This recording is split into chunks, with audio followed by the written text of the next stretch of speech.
Pinamamadali na ni Pangulong Ferdinand R. Marcos Jr. ang rehabilitasyon ng Marawi City. Partikular na pinatututukan ng Pangulo ang mga pangunahing pangangailangan ng mga taga-Marawi. Kabilang na ang kuryente, tubig at pabahay. Si Kenneth Pasyente sa detalye. Inatasan na ni Pangulong Ferdinand R. Marcos Jr. ang Office of the Presidential Advisor for Marawi Rehabilitation na mas paigtingin pa ang mga hakbang para sa pagsasaayos ng Marawi City.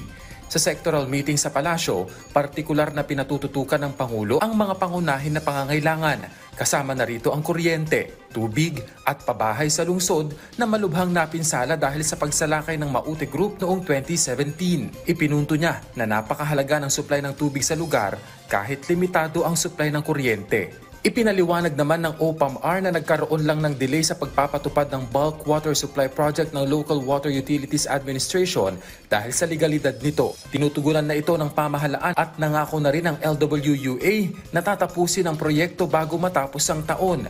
Inatasan na rin ng Pangulo ang OPAMR na kausapin ng private landowner sa Marawi na palawigin pa ang kontrata para magamit ang kanilang lupa sa pabahay para sa mga residenteng apektado ng Marawi siege.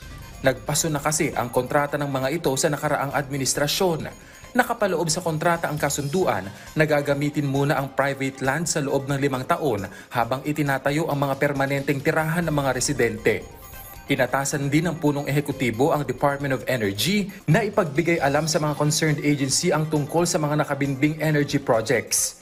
Yan ay para mas mapabilis ang proseso ng paglalabas ng mga permit. Inatasan din niya ang DOE na pabilisin ang integration ng application at permitting processes ng lahat ng kanilang proyekto sa ilalim ng Energy Virtual One-Stop Shop o EVOS para mas streamline o mapabilis ang mga energy project application.